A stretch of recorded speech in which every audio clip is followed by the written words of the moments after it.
नमस्कार दोस्तों, स्वागत है आपका एनएस एजुकेशन में।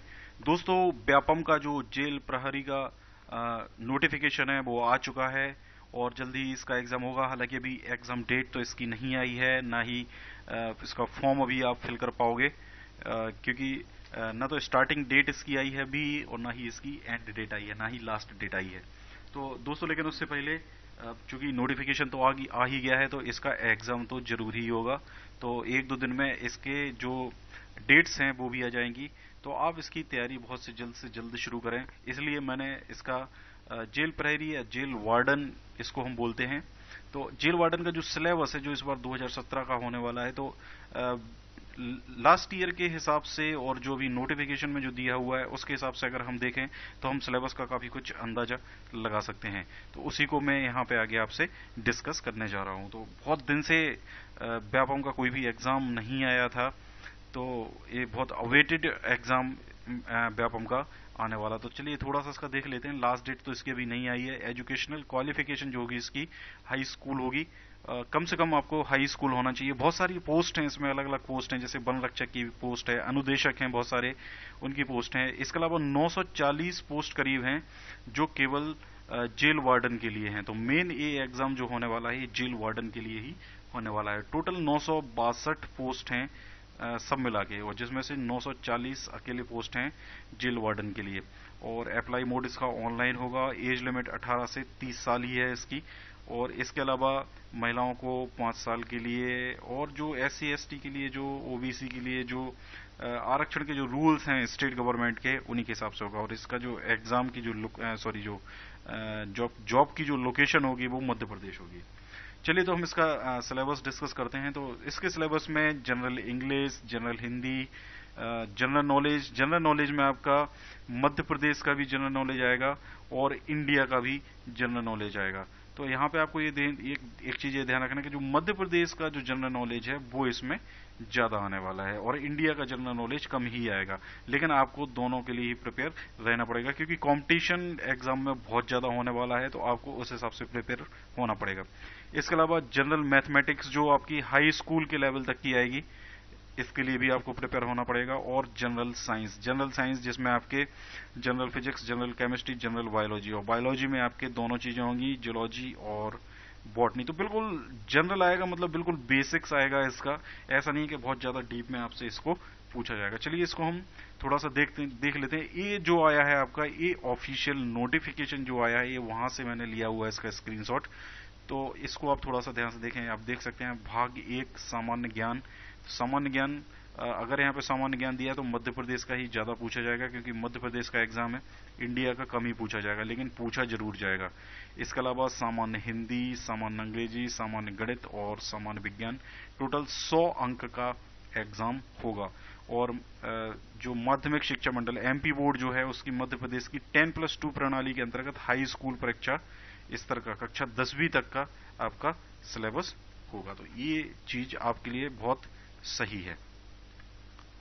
चलिए इसको हम थोड़ा सा डिटेल में डिस्कस कर लेते हैं कि जनरल हिंदी में जैसे है, तो जनरल हिंदी में क्या क्या पूछा जा सकता है। देखिए दोस्तों, ये जो है आपका, ये ऑफिशियल सिलेबस नहीं है, लेकिन फिर भी हिंदी है, जनरल हिंदी है, तो जनरल हिंदी में क्या क्या पूछा जाता है उसके बेस पे मैंने ये पूरा सिलेबस लिया हुआ है। तो इसमें आपके शब्द, पद, क्रिया भेद, मिश्र और संयुक्त वाक्यों का रूपांतरण, स्वर संधि, रस, छंद, अलंकार, समास, मुहावरे, लोकोक्ति, अशुद्ध वाक्य शोधन, अपठित गद्यांश। इसके अलावा पर्यायवाची, विलोम शब्द, ये तो बिल्कुल बेसिक ही हैं, ये तो जरूर ही पूछे जाते हैं। तो ऐसे ऐसे जो जनरल हिंदी में जो जो चीजें आपकी होती हैं वो सारी आपकी यहाँ इस एग्जाम में पूछी जा सकती हैं।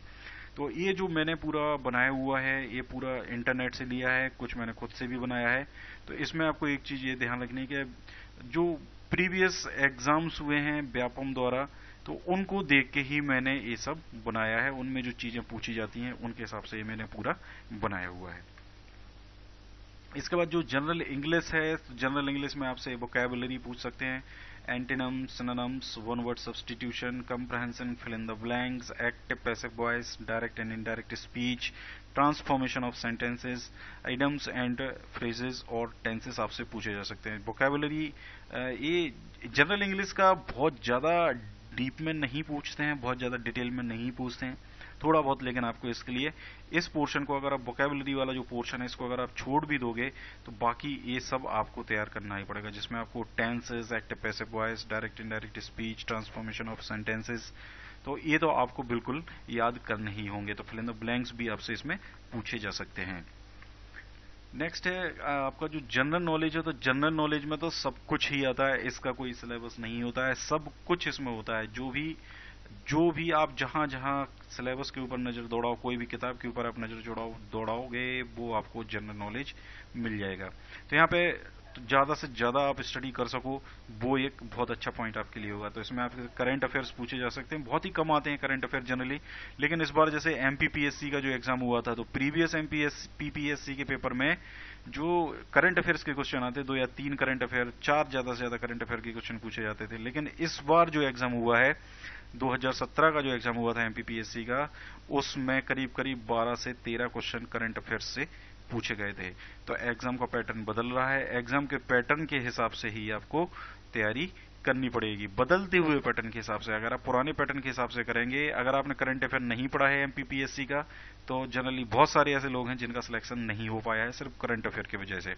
तो आपको सब कुछ पढ़ना पड़ेगा। करंट अफेयर में नेशनल और इंटरनेशनल हो सकता है, इसके बाद फिर इंडियन ज्योग्राफी के अलावा मध्य प्रदेश की ज्योग्राफी भी आपसे पूछी जाएगी।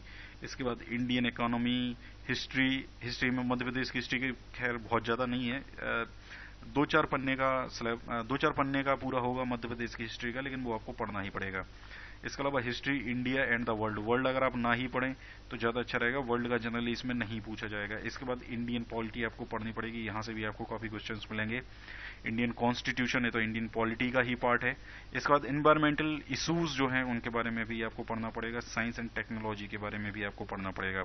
तो यहाँ पे आपको मेन जो डीप में जो स्टडी करना है, वो डीप में स्टडी करना है Indian geography, Madhya Pradesh geography, Indian economy के बारे में, हिस्ट्री के बारे में, इंडियन पॉलिटी के बारे में, ये सारी चीजों को आपको डिटेल में स्टडी करना पड़ेगा। नेक्स्ट हम बात करते हैं जनरल मैथमेटिक्स की। तो वेरी वेरी इंपॉर्टेंट टॉपिक है आपका। बहुत व्यापम के जो एग्जाम है उनमें बहुत आसान क्वेश्चन यहां से आपसे पूछे जाते हैं। तो इसमें सबसे पहले नंबर सिस्टम, तो नंबर सिस्टम में आपका जैसे सीरीज वगैरह भी इसी में आ जाएगा आपका, सीरीज के जो क्वेश्चन पूछे जाएंगे, सिंप्लीफिकेशन के क्वेश्चन पूछे जाएंगे। इसके अलावा परसेंटेज से 2 या 3 क्वेश्चन जरूर पूछे जाते हैं एमपी व्यापम के हर एक एग्जाम में। एवरेज से क्वेश्चन 1-2 क्वेश्चन यहां से आ सकते हैं, प्रॉब्लम ऑन एजेज 1 क्वेश्चन तो कम से कम यहां से आएगा ही आएगा। इसके अलावा प्रॉफिट लॉस से काफी क्वेश्चन पूछे जाते हैं, और प्रॉफिट लॉस पढ़ने के लिए आपको परसेंटेज भी पढ़ना ही पड़ेगा। इसके अलावा प्रॉफिट लॉस के साथ साथ ये डिस्काउंट भी इसी का ही टॉपिक है आपका। इसके बाद फिर इंटरेस्ट में सिंपल इंटरेस्ट और कंपाउंड इंटरेस्ट, मतलब साधारण ब्याज और चक्रवृद्धि ब्याज, ये सब आपको पढ़ना पड़ेगा। रेशियो एंड प्रपोर्शन, अनुपात समानुपात, time and work, time and distance, pipe and systems, mixture and alligation, data interpretation और मेंसुरेशन मतलब ये होता है आपका क्षेत्रमिति। तो ये सारे टॉपिक आपको पढ़ने पड़ेंगे, और इसमें मेन आपको ध्यान देना पड़ेगा परसेंटेज के ऊपर, प्रॉफिट लॉस के ऊपर, क्योंकि यहां से क्वेश्चन ज्यादा पूछे जाते हैं। इसके अलावा सिंपल इंटरेस्ट, कंपाउंड इंटरेस्ट से भी क्वेश्चन पूछे जाते हैं, टाइम वर्क, टाइम डिस्टेंस, इसमें आपके ट्रेन वाले क्वेश्चन भी आपको करने पड़ेंगे। आसान से क्वेश्चन पूछे जाएंगे आपसे, कोई अब देखिए 10वीं लेवल तक का क्वेश्चन आपसे पूछा जा रहा है, तो बहुत ज्यादा लंबा क्वेश्चन आपसे नहीं पूछा जाएगा, सिंपल सा क्वेश्चन आपसे यहां से पूछा जाएगा, लेकिन आपको पढ़ना तो सारा ही पड़ेगा। इसके बाद हम बात करते हैं जनरल साइंस की। तो जनरल साइंस में जनरल फिजिक्स, जनरल केमिस्ट्री और जनरल बायोलॉजी, इसके अलावा एनवायरमेंटल इश्यूज, ये जनरल नॉलेज का आपका पार्ट है, ये सारे आपसे पूछे जाएंगे। तो इनके लिए भी आपको तैयार रहना पड़ेगा, और रहेगा ये सब कुछ 10th बेस पे ही, बहुत ज्यादा आपसे ज्यादा नहीं पूछा जाएगा इसको। तो दोस्तों ये था आपका पूरा। आपको वीडियो कैसा लगा प्लीज कमेंट करके बताएं, कुछ भी आप पूछना चाहते हैं तो आप कमेंट करके पूछ सकते हैं, और मैं कोशिश करूंगा कि जल्दी से जल्दी ही उसका जवाब दूं। और जो भी आपका एग्जाम होने वाला है उसके लिए good luck, all the best. भगवान करे आपका सिलेक्शन इस एग्जाम में हो जाए, जल्दी से जल्दी इस एग्जाम की एग्जाम डेट आ जाए। बहुत दिन से आप प्रिपरेशन कर रहे थे इसकी, और जल्दी से जल्दी आप सक्सेस हों। Wish you all the best for your future. Thank you very much.